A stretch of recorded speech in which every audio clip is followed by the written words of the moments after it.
ብዙዎቻችን ሰሞኑን እየተካሄደው ባለው ነገር ጋሽዬ ለምንድነው ዝም ያሉት? ለምንድነው ዝምታቸውን ያመረጡት? መቼስ ቪዲዮ አያዩም ማለት አንችልም። ቪዲዮ እንደሚያዩ ሁላችንም እናውቃለን። ነገር ግን ደግሞ በእነዚህ በልጆቹ መካከል እንዴት ነው ዝምታውን መርጦ ዝም እያሉት ያሉት? ኤፍሬምስ የሚያደርገው ነገር ደግሞ እንዴት ነው? አብርሽንስ ደግሞ በዚህ ሁኔታ አይቶት እንዴት ነው ዝምታቸውን ያመረጡት? ብዙዎቻችን ሐሳብና እንዲሁም ደግሞ ጥያቄ የሆነብን ነገር ይሄ ነበር። ጋሽዬ ዛሬ መጥተዋል። ትላንት ተፈጠረውን ነገር አይታችኋል ብዬ አስባለሁኝ። ኤፍሬም ማናት ሄርሜላ ጋር ሄዶ ያደረገውን ነገርና እየተካሄደው የነበረው ነገር አይታችኋል ብዬ አስባለሁኝ። ትላንት ባወራችው ነገር ሄርሜላ ትንሽ ደስ ብሎኛል። ከትላንት በፊት ደግሞ በጣም አናዳኝ ነበር። ይሄ ማለት ደግሞ እንዴት መሰላችሁ? የእጇን ቀለበት ሲወስዱባት ዝም ማለቷ በጣም አናደውኝ ነበር። ለምን ያኔ የእሷ ህይወት ተበላሽቷል እዚህ ጋር እሱ ደግሞ ቀለበቴን ብሎ ማምጣቱ ምንድነው? ያኔ የዛን ሰዓትም ደግሞ እሷ ለምንድነው እሺ ብላ ቀለበቱን እየሰጣች ያለችው? እስከ ጥርሱ እስከሚወልቅ ድረስ በጥፍ ያጠናግረው ለምን አልተማለሰችም ብዬ ነበር። ትላንት ደግሞ እንዴ እኔ ይሄንን ነገር ካደረኩብህና እንዲሁም ደግሞ እኔ ወንዶች ካላኩብህ አንተ ወንድ አይደለህም ወይ? አሁን ደግሞ ወደኔ ማምጣቱ ለምን አስፈለጋ? የዛኔም ያንን ወንዶች ካየ ካነሱ አይዋጣልክም ነበር ወይ? እኔ ግን ያላኮቱም ሰው የለም ስትል በጣም ደስ ብሎኝ ነበር ማለት ነው። አሁን ደግሞ ጋሽዬ የመጡበትና እንዲሁም ደግሞ ያወሩበት ነገር ምንድነው እንዴት ነው የሚለው እስከ መጨረሻ ድረስ ይሄንን ቪዲዮ በማዳመጥ ሐሳብ አስተያየት ካላችሁ ሐሳባችሁንና አስተያየታችሁን ኮሜንት ስር ማስቀመጥ ትችላላችሁ። ሰላም አለይኩም ወራህመቱላሂ ወበረካቱሁ። ወድና ተከበራችሁ ቤተሰቦቼ በሙሉ ሀባይብ እንዴት ናችሁ? ደህና ናችሁ ወይ? እኔ ደህና ነኝ አልሐምዱሊላህ። እናንተስ እንዴት ናችሁ? ሁላችሁንም ሰላም ብያለሁኝ። በያላችሁበት ዓለም ዳርቻ የአላህ ሰላም እንዲሁም እዝነት በረከት ርህራሄ ከእናንተ ይሁን እያልኩኝ ክርስቲያን ወገኖቼም ሰላም እያልኩኝ እንደተለመደው መጥቼላችኋለሁኝ። ሰሞኑን እየተካሄደው ያለው ነገርና እንዲሁም ደግሞ እያየነው ያለው ነገር እጅጉን ግራ የሚያጋባ ድንግርግር የሚያስደርግ ነበር። የትላንቱ ደግሞ ትንሽ የከፋ ነው እንዴ እናንተ። ይሄንን ከማስማትና ይሄንን ከማያት አንድ አባት መሞቱን ነው የሚመርጠው።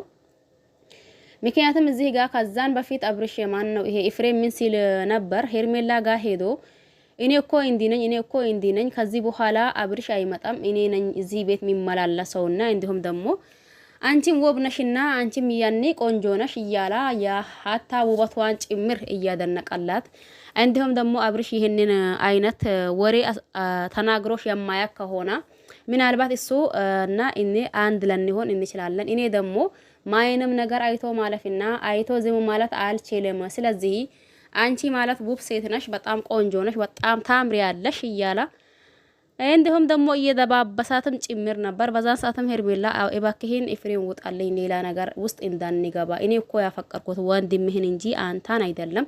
ሲጀመርም ደግሞ አንተ ይሄ ቃላት ካንተ አይጠበቅም። ምንም ቢሆን ጠጅ ነው አላ አማራ ይባላል።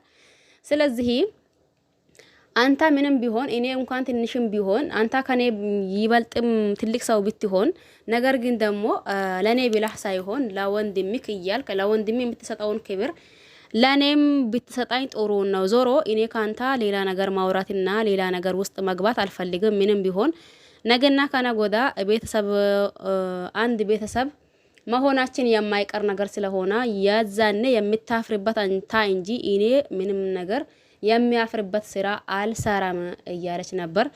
ትላንት ደግሞ ያው ከትላንት በፊት እንዳልኳችሁ ሁላችንም ማለት በሚቻል ልክ ትንሽ አናደን ነበር። ይሁን ችግር የለውም አልን። ከዛስ ትላንት ደግሞ ያንን ወስዶ አሁን በቃ 100% ወይም ደግሞ ሙሉ በሙሉ ያኔ አደርጋታለሁኝ እንዲሁም ደግሞ ያያንዳንዱን ነገር እነግራታለሁኝ። ደግሞ መሄድ ሰበቡ ደግሞ አይ አንቺ ደግሞ ምን ብታስቢኝ ነው? እንዲሁም ደግሞ እንዴት ብታስቢኝ ነው ወንዶችን ሰብስበሽ እኔ ጋር ያላክሽብኝ ብዬ በሱ አማካኝነትና በሱ ሰበብ አድርጌ ይሄዳለሁኝ። ከዛን ደግሞ የሚፈጠረውን ታያላችሁ። ወይ ኤፍሬም በቃ ይሄንን ያክል ነው እንትና ሄርሜላን የሚያፈቅራት ማለት ነው። ውድ እናንተ ለማውራት ራሱ ይከብዳል። ምክንያቱም ለምን ብሎ እዚህ ጋር ምንም ቢሆን ምን የወንድሙ ሚስት ናት። ጠይብ ወንድሙ በህይወት እያለ ይሄንን ነገር ማድረጉ ተገቢ ነው ብላችሁ ታስባላችሁ? የምሬን በጣም የሚያስጠላ ነው። በጣም ከሚላችሁ በላይ የሚያስጠላ ነገር ነው ማለት ነው። እንዳልኳችሁ ደግሞ ሁላችንም ይሄ ዝምታ ምንድነው? ይሄ ነገርስ ምንድነው? ይሄ ነገርስ እንዴት ነው እያልን ነበር። ሁላችሁም አይታችሁታል ብዬ አስባለሁኝ። ቡዜ ራሱ በቃ አሁን አንቺ ለካ እዚህ ቤት አንቺም ትመጪያለሽ ወይ እያለ እሱ ማንም በሌለበት ሰዓት እንዲሁም ደግሞ ብቻዋን አወራታለሁኝ ወይም ደግሞ ብቻዋን አገኛታለሁኝ ከዛ ደግሞ የእያንዳንዱን ነገር እጠይቃታለሁ ብሎ ሰበብ አድርጎ ነበር የሄደው ነበር። እንደ አጋጣሚ ደግሞ ብዙዬ ደርሳ ቤቱ እሱ እንዳሰበው ሆኖ ሳይሆን እንደላሰበው ነገሩ ብጥብጥ አለ። እሷም ስትገባ እሱም ምንም ቢሆን እህት ናት፣ ትንሽ ልቡ ባይፈራም ትንሽ የሆነ ነገር ይሰማዋል። ለምን ሀሳቡ ስላልተሳካ ማለት ነው። ብዙዎቻችንም ይህንን ነገር ኤፍሬምን ነገር ግራ አጋብቶን እንዴት ነው ነገሩ ምንድነው እያልን ነበር።